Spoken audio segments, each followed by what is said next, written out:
On a lu, en tout cas, lisez 1 à 13, 11, 1 à 13, Apocalypse 1 à 13. Donc, tu rappelais finalement que même au nom du bien, on peut détruire. Ça marche? Faites attention parce que aujourd'hui, on est dans un temps, dans un mode où au nom, ça a l'air étrange parce qu'on est dans le temps qui, en apparence, on est anti-vertu. Tout le monde fait à peu près n'importe quoi, mais tout le monde fait à peu près n'importe quoi au nom de la vertu, au nom de la tolérance, au nom de tout un bien, un idéal. Et si les chrétiens ne comprennent pas clairement que tout rapport est toujours géré par une alliance, ce n'est pas l'action en elle-même qui est bien ou mal. C'est l'alliance qui la justifie ou la condamne. La même action peut être voulue de Dieu à cause d'une alliance ou à cause d'un autre type d'alliance et non. Est-ce que vous avez juste provoquer un petit peu la réflexion, là, d'après vous, qu'est-ce qui serait, selon une alliance voulue de Dieu, et le même acte non voulu de Dieu à cause d'une alliance? La sexualité, c'est l'exemple le plus facile. Dans le mariage, la relation sexuelle, elle est voulue de Dieu, elle est bénie de Dieu, et puis c'est un domaine où est-ce que finalement le couple explore. Et on apprend à s'aimer. Mais cette même action en dehors du mariage est qualifiée par Dieu de la débauche, et finalement, ça déclenche la colère de Dieu. Donc, ce n'est pas le geste. Ce n'est pas la sexualité en elle-même. En elle-même, elle est ni bien ni mal. Elle est dans une alliance. De la même manière, aujourd'hui, au nom de la vertu, on disait, nous, on ne tue pas, mais on avorte sans problème. Et on s'est donné une alliance contre celle de Dieu de pouvoir tuer sans problème des enfants à naître. Par contre, on s'évertue, on s'époumonne d'une manière incroyable lorsqu'on fait mention de la peine capitale qui est la mise à mort d'un criminel. Quand même spécial. Mais n'oubliez pas, c'est basé sur des alliances qu'on se donne, mais le but du croyant, c'est de reconnaître qu'un seul est législateur, ce que Jacques nous rappelle, et c'est le Seigneur Jésus-Christ, le roi de la terre, le Seigneur de la terre. C'est lui qui établit les règles, et c'est selon ces règles à lui que le monde va être jugé, et le monde ne sera pas jugé par rapport à ses propres règles. Donc, le croyant, et c'est pour ça que l'apôtre Paul le rappelle aux Corinthiens, nul ne peut dire Jésus-Christ est Seigneur. Quand on dit nul ne peut le dire, c'est pas nul ne peut le répéter. Un imbécile profond peut répéter Jésus-Christ est Seigneur. Mais dire par conviction que Jésus-Christ est Seigneur, c'est l'œuvre du Saint-Esprit dans notre vie. Il le glorifie, il l'élève. Et on reconnaît qu'il est Seigneur. Alors, c'est lui qui établit les règles. Peu importe, nous, en dessous de lui, si on n'est pas en train de s'accorder avec lui, on est en rébellion contre l'autorité. Vous vous rappelez l'exemple que je vous avais donné sur ma pêche à la truite? Bon, c'est un très bon exemple. Peu importe, moi, dans ma tête, comment c'était. Puis même si tu es ignorant de la loi, ça ne change pas que la loi est en vigueur. Et cette truite que je n'ai pas mangée m'a coûté 600$. Donc, si le monde a des lois qu'il faut respecter, à plus forte raison, la loi de Dieu doit être respectée. Ce qu'on a lu aujourd'hui, c'est en vigueur. Jésus-Christ n'est pas venu l'abolir. Il est venu l'accomplir. Et c'est d'abord et avant tout en lui, Romains chapitre 7, Paul nous rappelle que c'est par le corps de Jésus-Christ, par sa mort et sa résurrection, pour ceux qui ont mis leur espérance en lui, c'est par son corps que nous sommes mis à mort aux conséquences justes de la loi. Et c'est comme ça qu'on est libéré de sa juste condamnation. Dieu n'a pas baissé aucun standard de la loi. Et même mieux, il nous l'a expliqué encore plus clairement dans Matthieu, c'est-à-dire, comme on a lu, Matthieu 5 à 7. La loi de Dieu est expliquée clairement dans Matthieu 5 à 7. Et le but de la loi était 3 choses. Freiner le mal à cause des iniquités. Et, paradoxalement, provoquer le péché, l'iniquité. Parce que finalement, ça provoque. Quand on dit à quelqu'un de ne pas faire quelque chose, déjà là, il y a un combat. Et finalement, c'était pour nous donner la connaissance du péché par le péché qui se rend manifeste par la transgression du commandement. Paul nous donne l'exemple du commandement, par exemple, tu ne convoiteras point. Le 10e commandement. Tu ne convoiteras point. Il dit tant que la loi n'était pas là, dans le sens, on pourrait quasiment dire dans l'aspect de l'ordre, la connaissance, les commandements, eh bien, finalement, le péché était là, mais non identifié. Un peu encore une fois, l'histoire du gaz naturel. Le gaz naturel sent rien. Mais s'il y en a dans une pièce, tu as beau pas le sentir, tu vas le sentir si tu craques une allumette. Donc, qu'est-ce qu'on fait? On a ajouté un deuxième gaz, et son but à ce deuxième gaz qu'on a ajouté au gaz naturel, c'est de sentir les œufs pourris. Afin, quand on dit « Hey, ça sent le gaz », eh bien, en réalité, vous sentez le deuxième qui identifie le premier. La loi a rendu identifiable le péché par les transgressions des commandements. Parce que le péché étant dans le monde, sans la loi, il donnait quand même la mort. Mais par la loi, on comprend pourquoi on meurt. Le danger maintenant, c'est que si, au nom de la grâce, on devient des opposants à la loi, bien, on vient d'enlever ce qui nous rendait conscients pourquoi on doit aller annoncer l'Évangile aux gens et qu'en dehors de Jésus-Christ, il n'y a aucun salut possible. Il y a juste une juste colère de Dieu qui s'en vient vers le monde. OK? Ça va à date? Donc, Jésus, finalement, nous rappelle que, selon l'alliance de Moïse, il est né d'une femme sous la loi, il est de la tribu de Juda et non de la tribu de Lévi. Alors lui-même, malgré les vertus parfaites qu'il avait, il n'avait pas le droit. Il ne pouvait pas se comparer non plus à même les Lévites de l'époque qui étaient souvent des gens corrompus. Mais ils avaient, eux, le mandat. Ils avaient, eux, l'autorité. Et c'est pour ça que le Seigneur nous demande, à nous les chrétiens, de continuer à prier pour nos autorités civiles. Même si vous croyez qu'ils ne sont pas dignes du poste, ça ne change pas que le poste, l'autorité, il est établi par Dieu. Et toute autorité vient de Dieu.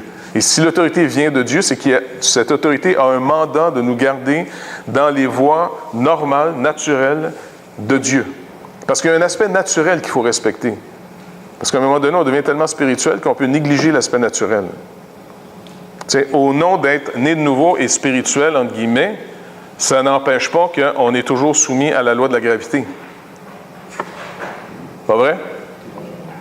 Donc, si dans votre corps glorifié, je ne sais pas comment ça va se passer, là, dans notre corps glorifié, est-ce qu'on va être encore soumis à la loi de la gravité? Je ne le sais pas, mais pour l'instant, je le sais que je suis toujours soumis à cette loi. Et si je désobéis à cette loi, alors j'ai des conséquences. C'est une drôle d'expression de briser la loi. En réalité, si on y pense comme il faut, là, on ne brise jamais la loi. La loi de la gravité n'a jamais été brisée. C'est les gens qui ont été brisés de ne pas l'avoir respectée. Pas vrai? Donc, les lois n'ont jamais été brisées. Elles sont. C'est les gens qui se brisent de ne pas l'avoir observée. Fait que ça change un petit peu la donne. C'est toujours encore ce même principe. Pourquoi on félicite les gens qui sont mariés depuis longtemps? C'est avec qu'il faut changer ça. En réalité, je ne sais pas, il faut trouver une autre expression. Là, je ne sais pas comment on peut... Supposons que quelqu'un dit « ça fait tant d'années qu'on est mariés ». À moins que ce soit vraiment un mariage de fou, là, on peut dire hey, « vous êtes vraiment bon ». Mais si c'est un mariage normal, ce que ça devrait être, c'est supposé d'être un avantage. T'sais? Bref. OK, donc, Jean-Baptiste, dans son ministère, lui-même a été un petit peu déstabilisé par les vertus de Jésus. Puis, c'est important qu'on le comprenne. Je sais que je tape sur ce clou-là souvent, là, parce que c'est important qu'on le comprenne, parce qu'aujourd'hui, les enfants sont plus élevés par les parents. Il y a une propagande qui fait qu'on est tous égaux. C'est pas vrai. Ce n'est pas vrai. Nous n'avons pas tous la même autorité. On n'a pas tous le même mandat et Dieu va aussi juger par rapport à ces choses. Un enfant doit apprendre, selon la loi, à être soumis et obéissant à ses parents. Quand il arrive à l'école, il doit apprendre à respecter et d'être obéissant aux autorités déléguées, les professeurs. Quand on arrive finalement dans notre société, on doit respecter l'autorité policière. Quand on arrive devant un tribunal, on doit respecter l'autorité du tribunal. Et de manquer de respect à l'individu, c'est de manquer de respect à l'institution qui a été établie par Dieu pour le bien commun. Et ça se perd, et chose étrange, ça se perd au nom de la supposée vertu. Fait que c'est pas que je vous dis de ne pas être vertueux. Au contraire, soyons vertueux afin qu'on ferme la bouche des ignorants. Développons finalement cette nouvelle relation qu'on a avec Dieu, parce que si on est véritablement en relation avec Dieu, comme le rapport, quand vous êtes en relation avec quelqu'un, ça vous change. C'est obligé. C'est facile à regarder. Est-ce que vous parlez de la même manière d'une personne quand vous lui parlez ou quand vous parlez d'elle quand elle n'est pas là? Dans quelle des deux sphères avez-vous plus de liberté?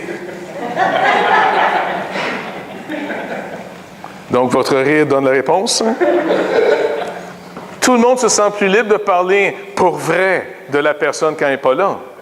Donc, ça prouve que le rapport que j'ai avec une personne détermine aussi mon comportement.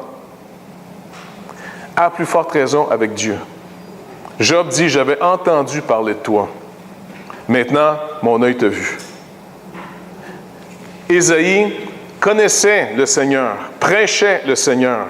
Mais quand il y a eu cette vision au chapitre 6 dans son livre, alors là, il y a eu finalement une rencontre qui a donné une nouvelle évaluation de qui il était et de son comportement. Non seulement il voit à quel point il est perdu, mais il voit aussi comment Dieu est amour, comment Dieu l'aime. Et dans cette reconnaissance, le Seigneur dit maintenant, qui va aller pour nous? Et lui, il est prêt à mourir pour le Seigneur après. Envoie-moi. C'est le rapport qu'on a avec Dieu qui détermine ce que ça va donner d'être croyant. Ce n'est pas toute l'information à son sujet, parce qu'on peut étudier finalement Dieu comme on étudie un papillon.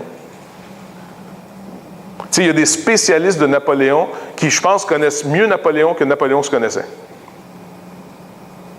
Ils ont même, Napoléon, il ne se connaît pas après sa mort, ça fait que, tu sais, hein. Par contre, il y a quelqu'un qui avait donné l'illustration, le jardinier de Napoléon avait une connaissance personnelle que le spécialiste de Napoléon qui ne l'a jamais rencontré n'a pas. Et ce que Dieu établit entre nous et lui, ce n'est pas juste une information sur les composantes de Dieu, c'est d'abord et avant tout une relation avec nous. Il rétablit une relation. Hier, on se ensemble, on faisait un brainstorming, ma femme et moi-même. Puis on parlait justement du principe « je et tu ». C'est un auteur finalement qui s'appelle Martin Buber qui a écrit. Vraiment, c'est intéressant ce que le monsieur raconte. Et il y a quelque chose d'extrêmement personnel et intense dans le « je » et le « tu ». Mais dès que ça devient « il » ou « elle », on parle finalement, c'est quasiment comme une chose. Mais dans le « je » et « tu », il y a un rapport unique qui s'établit. Et c'est vraiment important, ce rapport-là. Ce rapport-là détermine ta personnalité.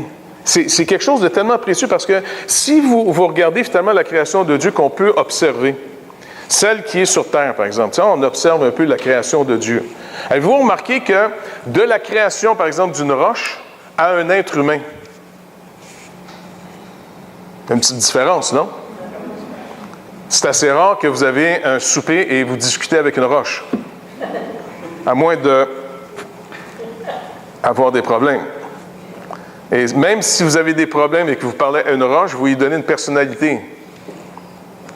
Par contre, si tu es avec une personne, fait que le summum de ce qu'on connaît, le summum de la complexité, ce qu'il y a de plus, en tout cas à notre connaissance, puis je pense qu'on serait d'accord, le summum de ce qu'on comprend de la complexité dans tout l'univers se trouve dans l'être humain. L'être humain, c'est comme le summum de la complexité. Parce que le restant de l'univers qu'on regarde, c'est des gaz. C'est assez simple. Mais plus tu t'approches de la Terre et que tu arrives sur Terre, dans tout ce qu'on connaît à date, dans ce qu'on a pu observer, c'est sur Terre que tu as le maximum de complexité qui produit quelque chose d'absolument incroyable. Une personne. On est des personnes. Même dans la création des animaux, on peut quasiment voir la gradation finalement que, je ne sais pas moi, d'un enzyme ou même le... Il faudrait que quelqu'un m'explique un jour le virus. Ouais. Tiens, le virus, pour moi, c'est un mystère total. Si tu es vivant, si tu es mort, c'est une patente, c'est quoi? Tiens, ça dépend toujours d'une autre affaire pour que ça vive, mais c'est quand même bizarre, le virus. Bref, on aura une discussion, je t'inviterai à souper pour Et puis, mais on va aller un peu plus haut dans la chaîne, une paramécie. C'est la première chose qu'on étudie à l'école, je me rappelle, là, unicellulaire, ça a des petits cils, ça se promène, tu comprends? Donc, mais ça n'a pas une très forte personnalité. Pas vrai? Après ça, si on monte un peu plus, supposons qu'on s'en va vers une méduse, un jellyfish. Il n'y a pas beaucoup de personnalité là-dedans. Quoique, Normand a eu un contact assez sérieux avec une méduse en Haïti, mais bon, ça reste dans ta mémoire, mais tu n'as pas eu une discussion avec elle. Non. Maintenant, si vous montez les poissons, ça commence à avoir un petit peu plus de personnalité. Il commence à avoir un petit peu plus de rapport, une relation. On peut quasiment, je ne sais pas moi, apprivoiser. Ça demande bien de la patience, par exemple. Là. Dauphin, c'est un mammifère. C'est encore plus haut. Mais il y a des gens qui ont réussi à apprivoiser des poissons par la nourriture. C'est la récompense. Tu sais, Bref. Mais plus vous montez, vous arrivez finalement vers les singes et les gorilles. Et puis, il y avait, je ne sais pas si c'était encore vivant, au zoo de Granby, il y avait un gorille. Puis il avait des yeux bleus. Et puis, c'est Dominique qui m'avait conté ça, Dominique Serre. Il dit, à un moment donné, il était au zoo de Granby, justement, puis il a commencé à regarder le gorille. Puis le gorille l'a regardé. Il dit, j'ai eu un malaise. C'est comme si je me demande, attends, c'est-tu correct de garder cette bête-là, finalement? Il n'était pas dans une cage, là, tu sais, maintenant, ils ont des endroits plus mieux. Mais il dit un moyen malaise parce que le gorille le fixait dans les yeux puis le regardait. Et ça provoque en nous, les humains, notre humanité en disant, il faut-tu que j'y réponde? Tu sais, faut-tu que j'y envoie la main en disant, tu sais... Donc, mais... Quand on arrive aux humains, on leur ressemble en passant, c'est sûr, mais quand on arrive aux humains, c'est encore plus élevé. Et à l'image de Dieu, Dieu, dans sa création, laisse des traces de l'auteur, de lui-même, mais quand il a fait l'être humain, il le fait à son image. Il le fait à sa ressemblance. Et dans la ressemblance de Dieu, ben, ce qu'il y a de plus intense, c'est la relation. Parce que si Dieu qualifie finalement qu'il est amour, alors si un être doit avoir cette capacité d'aimer, la preuve, c'est peut-être une des choses qu'on recherche le plus dans cette vie. L'amour. Un des beaux moments de la vie de quelqu'un, c'est la journée de son mariage. Normalement. Parce qu'on a trouvé notre équivalent. On a trouvé notre semblable. Mais quand on pense à tout ça, quand la Genèse nous montre cet aspect-là, et que Dieu finalement établit des alliances, nous aussi, sans s'en rendre compte, plus on comprend et on respecte nos alliances, plus les relations sont saines. Ils sont développés dans une alliance. Et il y a malheureusement en nous une forme de rébellion qui veut transgresser souvent l'alliance.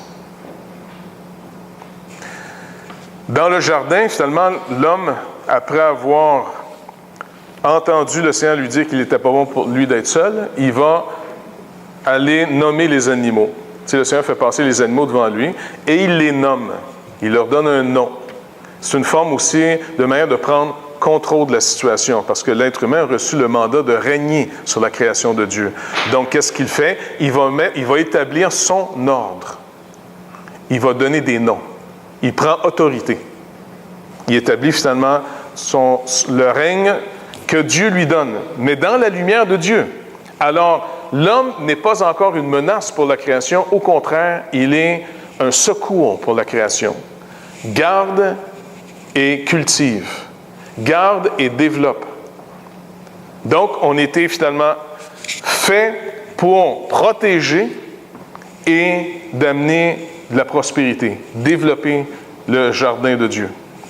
Malheureusement, on a brisé l'alliance en voulant devenir notre propre autorité. Vous serez comme Dieu.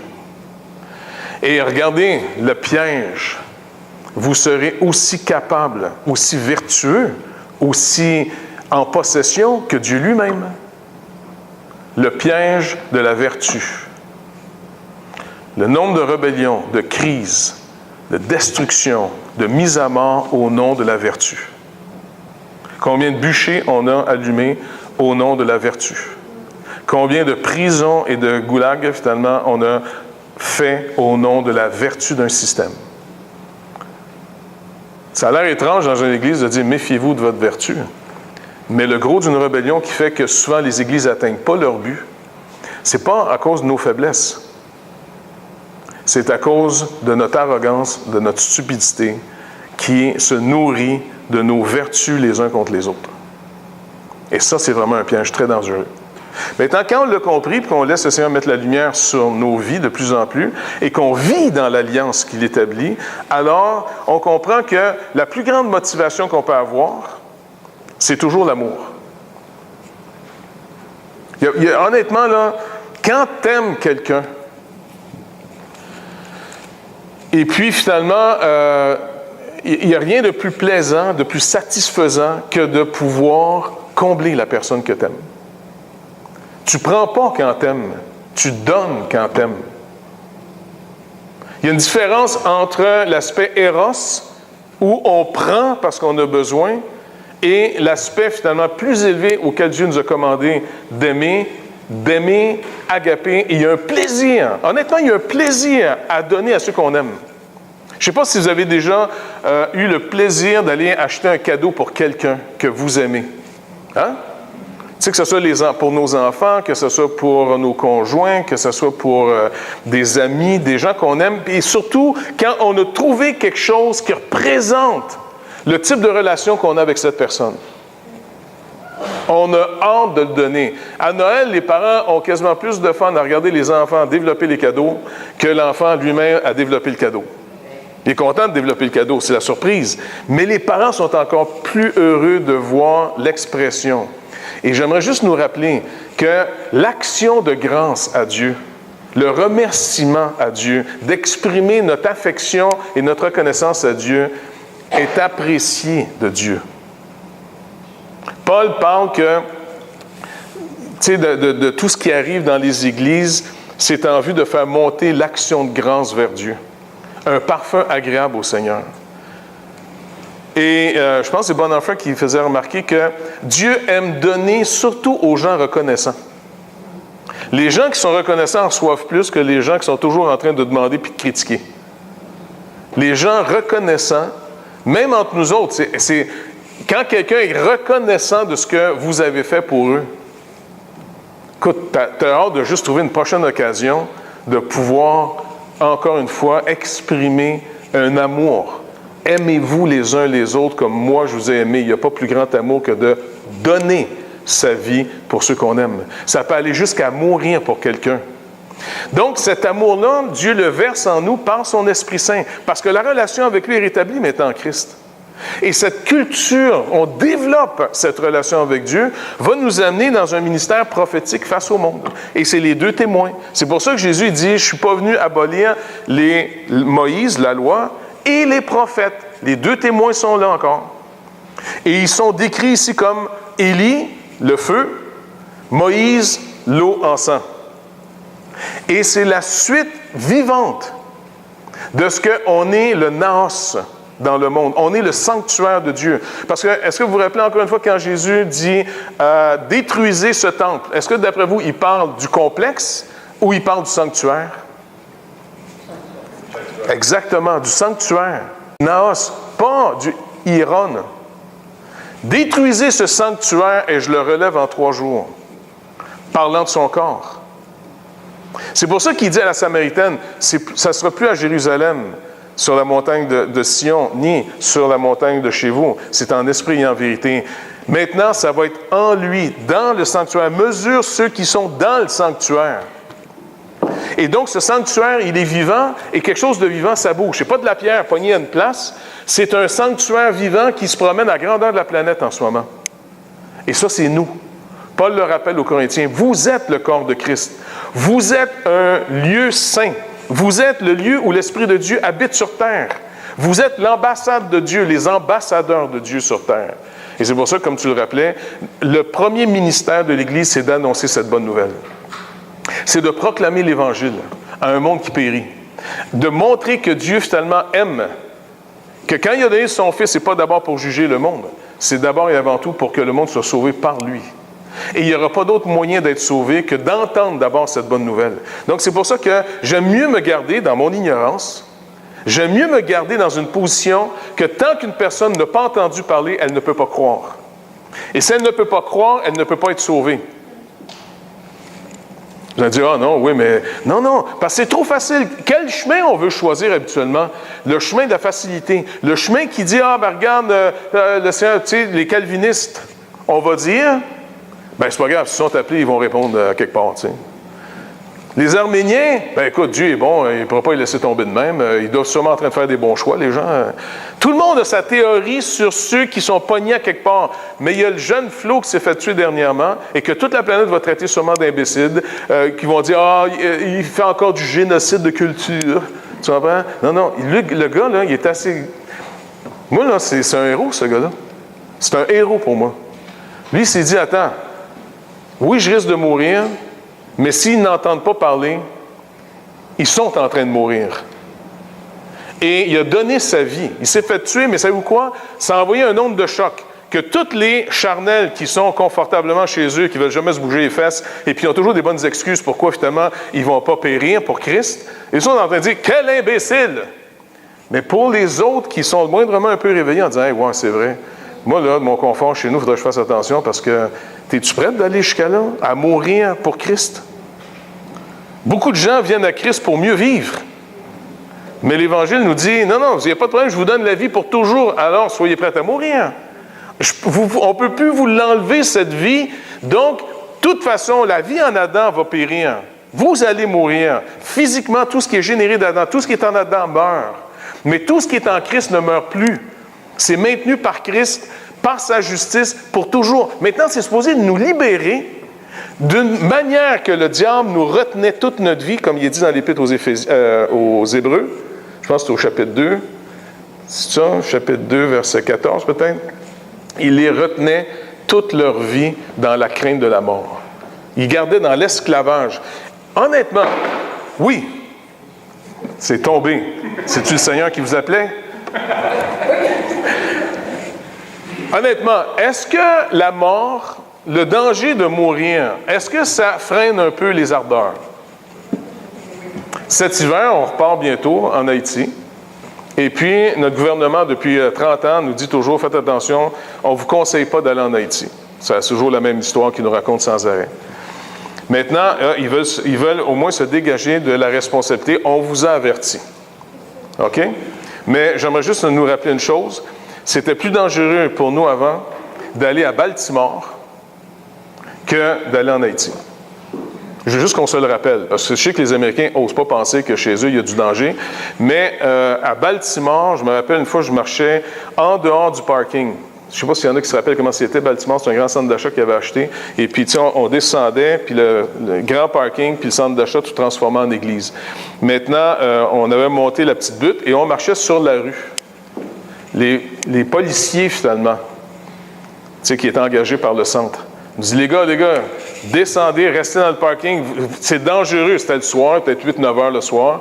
Ils nous avertissaient sérieusement, descendez, c'est dangereux. C'est OK, tu sais. Et puis, à un moment donné, on a entendu des gens qui se faisaient tirer à bout portant, par exemple, quand ils allaient juste retirer de l'argent. Tu sais, là, quand tu restes dans ta voiture, là, tu le fais directement de ta voiture. Les gars t'attendent, paf! Pogne ton cash, puis ils s'en vont. Là, on parle des États-Unis. Donc, tu peux mourir n'importe où. N'importe où. Tu peux mourir n'importe où. C'est quelque chose de sûr qu'on va mourir. Maintenant, comment je peux être libéré de cette crainte pour pouvoir marcher avec Christ? Honnêtement, c'est ma prière, c'est ma supplication devant Dieu parce que je suis un chieux chronique. Je suis un peureux de première classe. Tu sais, s'il y a des gens qui disent, moi, je suis peureux. Écoute, je vous bats là-dessus, je suis sûr. Demandez juste à ma femme. Je suis même gêné de demander rien qu'une information quand je me perds. Dans la voiture, je ne sais pas pourquoi. Dans la voiture, je deviens quelqu'un d'autre. On n'arrête plus. Tu comprends? Mais, Christ est en nous. C'est ça la nouvelle sorte de vie qu'on a maintenant. Dans un corps de mort, dans un monde qui passe, On est rentré dans l'éternité. Comme tu l'as dit, le dimanche, on se rassemble le dimanche parce que la journée de la résurrection, c'est la première journée de la semaine, même si nous autres, dans ma tête, ça a toujours été la dernière journée de la semaine, puis le lundi, quand je vais travailler, j'ai l'impression que c'est la première journée de la semaine. Mais le dimanche est la première journée de la semaine parce que c'est le jour de la résurrection. C'est le jour où Christ s'est ressuscité en disant « La nouvelle création est commencée ». Il l'a inauguré lui-même en ressuscitant physiquement. C'est pour ça que toute secte qui va vous dire que Christ n'est pas ressuscité physiquement a passé à côté carrément du but de la mort et de la résurrection de Christ par lequel on est sauvé. Maintenant, il est dit qu'on doit aller de manière prophétique. On annonce au monde une bonne nouvelle, mais qu'en dehors de cette bonne nouvelle, s'ils ne viennent pas, ils vont périr et le jugement de Dieu s'en vient sur ce monde. Maintenant, aujourd'hui, si vous annoncez la colère de Dieu, le jugement de Dieu, même chez les chrétiens. Dernièrement, je ne sais pas où j'étais, mais je suis invité à donner un témoignage, puis à parler de ce qu'on fait au Québec, et de dire, mais je dis, écoutez, on a une bonne nouvelle à annoncer aux gens, parce qu'on veut juste aussi leur rappeler, dans une société qui ne veut plus en entendre parler, parce qu'on a une société qui veut geler le mal, qui ne veut plus entendre parler de conséquences négatives. Alors, finalement, je leur disais qu'on leur annonce une bonne nouvelle parce que la colère de Dieu est sur le monde. La colère de Dieu est sur toute personne qui n'a pas encore cru en Christ. Et puis, ça, je suis avec des chrétiens. Et puis, il y a certaines personnes qui disent « Oh, la réincarnation de Jonathan Edwards. » En voulant dire d'où il sort, lui. Je veux dire, il sort du Moyen-Âge quasiment, ce gars-là. Là, quand tu dis que même les chrétiens ne veulent plus annoncer qu'il va y avoir un jugement, qu'il va y avoir un châtiment. En dehors de Christ, les gens sont perdus. Savez-vous pourquoi on ne veut pas en entendre parler? Parce qu'on est dans un temps où on veut annoncer la vertu. Et même ceux qui n'en ont pas, on va trouver le moyen qu'il y en ait quand même. Il y a des gens qui arrivent à tuer et ils déjouent les tribunaux au nom que j'étais pas moi-même. Et puisque je n'étais pas moi-même, c'est pas moi-même qui l'ai tué, même si c'est moi qui l'ai tué. Et les gens vont dire, ah, c'est vrai, il était au nom de toutes sortes de vertus. Je vous dis, écoutez, on peut se donner les lois qu'on veut, mais le problème, ça ne changera jamais la loi de Dieu. Alors, finalement, on doit aller vers un monde pour annoncer d'un côté une bonne nouvelle, mais en même temps, cette bonne nouvelle est une bonne nouvelle en fonction d'une très mauvaise nouvelle. Tous ceux en dehors de Jésus-Christ vont périr.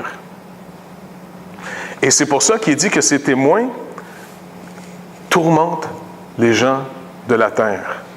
L'Église tourmente les gens. Quand vous entendez les gens, c'est fini ces valeurs judéo-chrétiennes qui nous ont toujours fait sentir coupables, tu dis non, c'est pas fini, on est toujours là. Parce que combien de fois on entend ça dans les médias, surtout chez les artistes? Ça, c'est valeurs judéo-chrétiennes qui nous faisaient tous sentir coupables. Mon pauvre toi, c'était une partie du message qui était vrai. Peut-être pas complet, mais vrai. Tu n'as pas besoin de te sentir coupable, tu as juste besoin de le savoir. Et après ça, trouve une solution. J'avais lu je ne savais pas, mais on peut trouver un site qui donne des appréciations de vos médecins. Tu savais ça? Et puis, je n'ai pas checké le tien encore.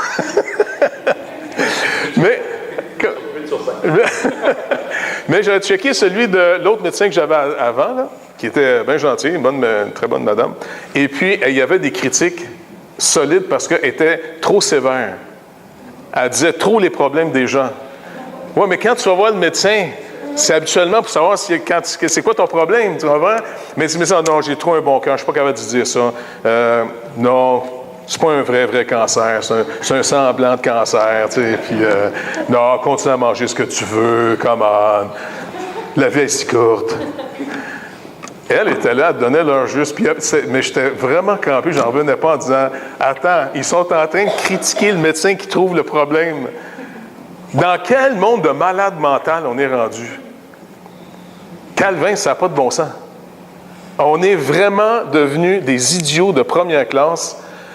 On ne veut pas en entendre parler des conséquences morales, même de plus en plus physiques.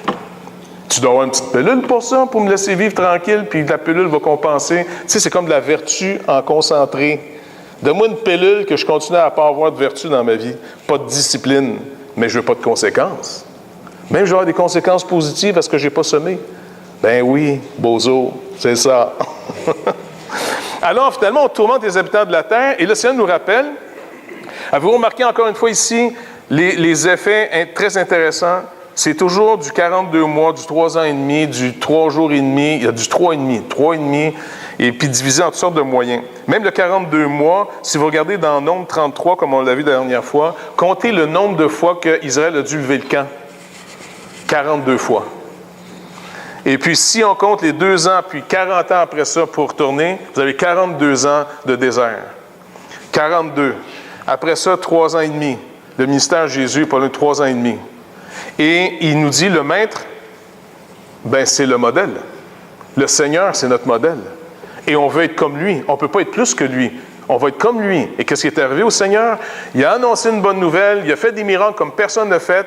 Et comment son ministère a fini? Il s'est fait tuer. Il s'est fait tuer par les autorités, même établies par Dieu, et ils se sont même servis de la loi de Dieu pour le tuer. Alors le Seigneur nous rappelle, vous n'êtes pas plus grand que le Maître, vous allez aussi, l'Église va finir un jour détruite. Est-ce que c'est notre génération? Peut-être que non. Parce qu'en passant, il ne faut pas être trop, comment on dit, on est occidentaux-centrique. Ça se dit-tu, ça, en affaire de même? Oui? OK. Oui. Il dit, parce que sinon, parce que ça commence à aller mal chez nous, on est sûr que c'est la fin du monde. Mais en passant, ça veut quoi? Il y a des réveils partout sur la planète en ce moment, en Afrique, en Asie, en Amérique du Sud. Donc, si nous, c'est en train de mourir, ça ne veut pas nécessairement dire que tout le christianisme est en train de mourir. C'est qu'il meurt chez nous. Comme il est mort à un moment donné en Afrique du Nord. Comme il est mort aussi en Turquie. Et puis après ça, c'est une plaie qui est rentrée là. Et je ne sais pas ce qui s'en vient chez nous si on ne se réveille pas. Moi, mon désir le plus ardent, c'est sûr, c'est... Puis des fois, je suis un petit peu hyperactif, c'est vrai. Puis même, Régent me disait, tu te demandais, j'étais pasteur de où? J'étais toujours... C'est sûr que la stratégie à Fabreville, c'était de demander que pasteur Réal m'assiste pour qu'il s'occupe du côté interne de l'Église, parce que souvent les gens se plaignaient que j'étais toujours parti sur comme une queue de veau, là, un peu partout, sans arrêt. Mais pour moi, si on ne sort pas le message, je viens fou. Honnêtement, là, c'est comme... Puis même cet été, j'étais tellement comme brisé, ça a un petit peu gâché mes vacances. J'ai fait un retour, parce que la semaine passée, je pense, c'était Jérémie Gaudreau, tu sais, qui disait, et si Jésus nous envoyait une lettre à nous autres aussi, tu sais, il faisait un constat de nous autres, là, comme il a fait avec les 7 églises, il nous dirait quoi à nous, la Bible parle? C'est une bonne question, tu sais, parce que souvent, je me pose cette question-là. Si le Seigneur Jésus lui-même vient, puis qu'il nous parle, tu sais, à nous autres, là, notre Église, puis peut-être la Bible parle, on va dire. Honnêtement, là, moi, là, ce que j'ai l'impression que le Seigneur nous dirait, fais attention, tu perds ton premier amour. Tu n'es plus aussi impliqué à sortir le message vers les autres.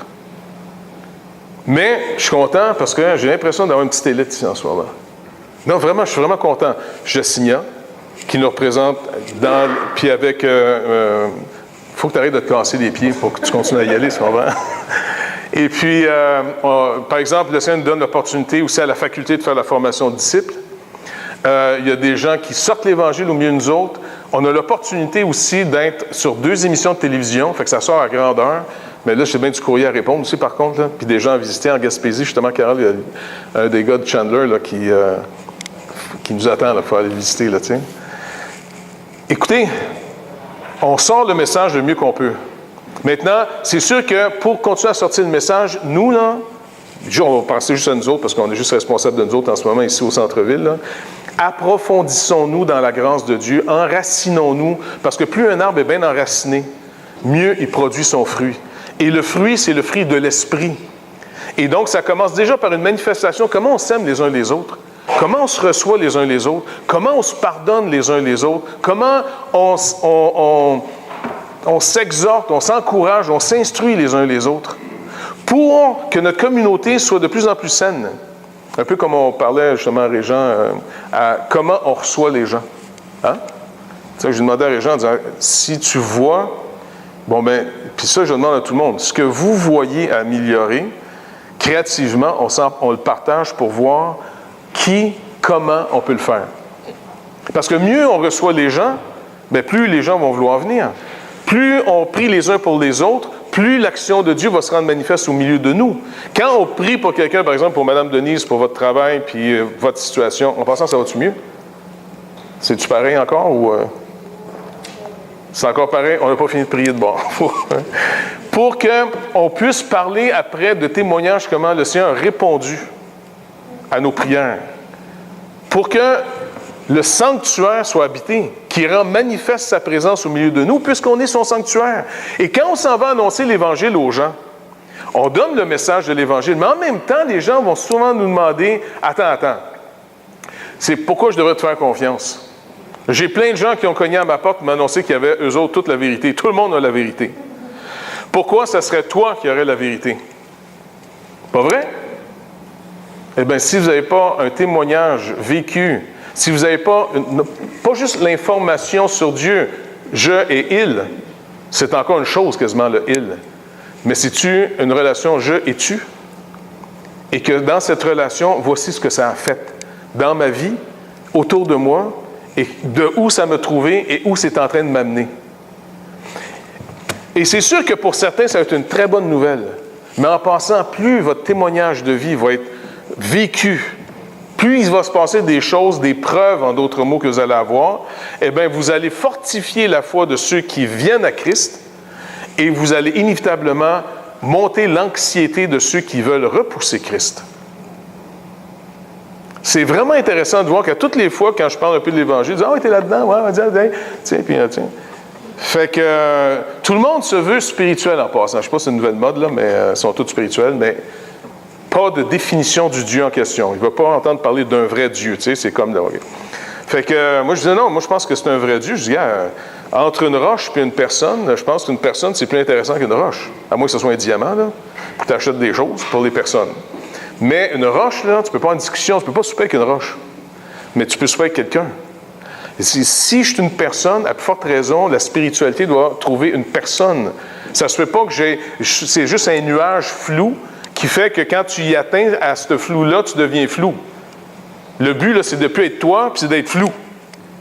Il me semble, là, c'est une régression. Là. Tu sais, quand les gens deviennent Alzheimer, ils deviennent flous. Ils ne pensent pas que c'est le chemin. Et ils disent, attends, moi, là, j'ai vécu des choses incroyables.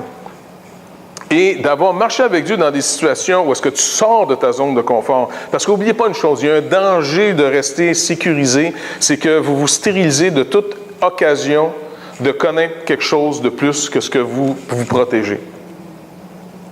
C'est dans les épreuves qu'on va le connaître. En dehors des épreuves, on entend juste parler. Job, après son épreuve, quand le Seigneur vient le visiter, là, il dit, là, j'en avais entendu parler, il avait même ajusté sa vie en fonction de ce qu'il avait entendu dire de Dieu. La preuve, il faisait des sacrifices et puis il faisait, tu sais, des offrandes que, même avec ses enfants, quand il faisait la fête dans leur maison, c'est quelqu'un qui était très conscient. Il avait ajusté sa vie en fonction de ce qu'il avait entendu. Mais à la fin de son livre, il dit, là, maintenant, je t'ai vu. Et il est rentré dans une autre dimension avec Dieu après. Mais pour parler d'un Dieu comme témoin, il va falloir que vous l'ayez vécu, cette relation avec lui, dans une situation concrète. En dehors de ça, écoute, c'est des théories, tout le monde en chaud des théories. On peut se gargariser sans arrêt de toutes sortes de théories sur Dieu, la spiritualité, tout ça. C'est intéressant, c'est le fun. Mais parle-moi de ce que tu vis avec Dieu, là. Un voleur ne peut pas être croyant. C'est impossible. Tu es en train de dire que ton Dieu, que tu dis en qui tu crois, qui dit « je pourvois tous tes besoins », bien, il ne le fait pas, la preuve, tu voles. Tu ne t'attends pas à lui dans ton besoin. Le menteur ne peut pas marcher avec Dieu. Tu dis que tu crois dans le Dieu qui dit la vérité, qui est la vérité en personne. Comment tu mens avec Dieu? Écoute, encore une fois, c'est trop facile de parler contre une personne quand elle n'est pas là. C'est très dur de parler contre la personne quand elle est là, à moins de pogner une chicane avec elle direct. C'est très facile de parler d'un Dieu lointain, puis de ne pas en avoir besoin. La preuve, ta vie démontre que tu ne vis pas avec lui, pas en tout. C'est pour ça que Jean rappelle, ce même Jean ici, il nous rappelle que si tu vis tout croche, là, si tu marches dans les ténèbres, bien, tu n'es pas dans la lumière avec lui. Parce que si tu es dans la lumière avec lui, le moindre faux pas, c'est supposé te terroriser. Tu es supposé de te réveiller en disant « Oh, pardon, excuse-moi. » Tu es dans sa présence. Tu sais, quand je me rappelle une fois d'avoir parlé contre quelqu'un, ça m'arrive souvent, là, malheureusement. Et puis, j'étais jeune à l'époque, on était à une place, il y a toutes sortes d'amis, puis c'était un gars avec qui je me tenais. Puis à un moment donné, je commençais à parler de ce gars-là comme quoi il était vraiment menteur parce qu'il m'avait fait à croire, il jouait de la musique en disant c'est moi qui l'ai composé. Puis vu que ma culture de musique n'était pas tellement élaborée, moi je l'ai cru jusqu'à temps que j'entende à la radio par les Rolling Stones la même. Là, je dis, il me menti en pleine face, ça va? Et puis, fait que je suis dans une place, puis on parle, et là, je commence à vraiment déblatérer finalement les faits sur le gars qui n'est pas là en passant. Il n'est pas là. T'sais. Et savez-vous quoi? Je m'aperçois par contre, sa sœur est là. Puis elle était vraiment gentille. Fait que là, un malaise, mais un malaise absolument incroyable. Je demande pardon, tu sais, écoute, je m'excuse. Ah non, écoute, je connais mon frère, Je dis, ouais, mais regarde. Et je viens de réaliser que c'est vraiment pas correct de parler de lui de même. Il n'est pas là. Il n'est pas là pour se défendre. Puis, tu sais, ça montre à quel point je suis un lâche, parce que c'est le fun d'en parler quand il n'est pas là. Mais j'étudie au gars en disant, écoute, j'ai entendu la tourne à la radio, tu me mens en pleine face. Et la relation, là, détermine ton comportement. Donc, si vous pouvez mal agir puis vivre n'importe comment et que vous n'avez aucun problème avec ça, bien, vous venez de montrer à tout le monde que vous n'avez aucune relation avec Dieu. Vous avez peut-être de l'information sur Dieu, beaucoup d'informations même peut-être sur Dieu, mais une relation avec lui, pas pareil. Quand on est envoyé dans le monde comme des témoins, j'enverrai mes 2 témoins. Ils vont prophétiser les 2 témoins. Il n'y a pas dit les 2 informateurs, les témoins. Et ils vont finir comme le maître. L'Église va finir comme le maître. Et n'oubliez pas, ce livre est écrit à 7 églises. Ces 7 églises doivent être encouragées par le livre. C'est intéressant de voir que Jean, en un livre, écrit à 7 églises. Paul, en 13 livres, écrit à 7 églises. C'est comme si Dieu veut toujours nous montrer finalement des symboles. Le côté parfait, la semaine, 7. Même quand Christ meurt, il meurt le 6e jour. Et qu'est-ce qu'il dit en mourant le 6e jour? Et là, le Père fait arriver le soir, anormalement tôt, mon travail est fini. Pourquoi? Dans la parole, il dit, en 6 jours, tu feras ton travail. Quand il est rentré à Jérusalem, on l'a acclamé. Et il a fini la semaine, crucifie-le. Mon travail est terminé. Le 7e jour, il est rentré dans son repos. Il a proclamé sa victoire. C'était accompli, c'était réglé, c'était fini. Et le premier jour de la semaine, il manifeste la résurrection en disant, la nouvelle création est commencée, allez annoncer au monde entier. En passant, vous allez l'annoncer à vos détriments. Ça va être contre vous. Mais dites-vous une chose, tout ce que vous aurez perdu à cause de moi, réjouissez-vous. Votre récompense va être grande. Car c'est ainsi qu'ils ont traité les prophètes avant vous. Mais si vous êtes lâche et vous avez honte du Fils dans cette génération d'adultères et perverse, alors aussi un jour, quand vous allez comparaître devant le Fils de l'homme, il y aura honte de vous, devant ses anges et devant son Père. Fait que Calvin, moi, je ne veux pas avoir honte. Écoute, tant qu'à avoir l'air fou, que Dieu me donne le courage, qu'on devrait se provoquer, s'exciter les uns les autres à ses œuvres bonnes pour pas avoir honte. Parce qu'un jour, on va comparaître devant le seul dont l'opinion vaut vraiment quelque chose. Le reste du monde, là, il passe. Il y a des gens qui vous menacent, puis aujourd'hui, ils ne sont même plus là. Ils sont morts. Parce qu'il nous est dit aussi, n'oubliez pas, qu'est-ce qu'il dit? La bénédiction d'Abraham est avec nous, là. On est des fils d'Abraham par la foi. On a reçu l'héritage d'Abraham. Ça veut dire qu'il l'a dit ici. S'ils veulent leur faire du mal, quelqu'un veut leur faire du mal, il faut qu'ils soient tués de cette manière. Avez-vous remarqué que quand il dit que là, il a dit, viens. Si vous regardez dans 1 Thessaloniciens, chapitre 4. 1 Thessaloniciens 4. Verset 17. Parce que ça va finir comme ça à un moment donné. Ensuite, parce qu'il dit, car le Seigneur lui-même a un signal donné à la voix d'un archange, au son de la trompette de Dieu, descendra du ciel et les morts en Christ ressusciteront premièrement. Ensuite, nous les vivants qui serons restés, nous serons tous ensemble enlevés avec eux sur les nuées, à la rencontre du Seigneur dans les airs, ainsi nous serons toujours avec le Seigneur. Consolez-vous donc les uns les autres par ces paroles. Qu'est-ce que Jean reprend ici? Il reprend la même histoire. Il dit, Il a entendu finalement, à cause d'eux, le Seigneur dit, verset 12, « Ils entendirent une voix du ciel, leur disant, « Montez ici. » Et ils montèrent au ciel dans la nuée. Qu'est-ce qu'il dit? « Nous, les vivants, qui serons restés, nous serons tous ensemble enlevés avec eux sur les nuées. » On va rencontrer le Seigneur. Et là, c'est le jugement après. Parce que la suite de cette conséquence, quand toute la terre va voir ce phénomène qui va arriver, qu'on va tout être enlevé, ceux qui auront cru, ceux qui sont encore vivants à cette époque, il dit, à cette heure-là, donc dans la même période, même temps, il n'y a pas un grand laps de temps, là. À cette heure-là, il y eut un grand tremblement de terre. 7000 hommes furent tués dans ce tremblement de terre, et les autres furent effrayés et donnèrent gloire au Dieu du ciel. Avez-vous remarqué? 7000 hommes furent tués. Maintenant, le terme qui est intéressant dans le grec, puis je n'ai pas fait assez de recherche là-dessus, je vous demande pardon, c'est pas homme, anthropos, ou, c'est nom, des noms.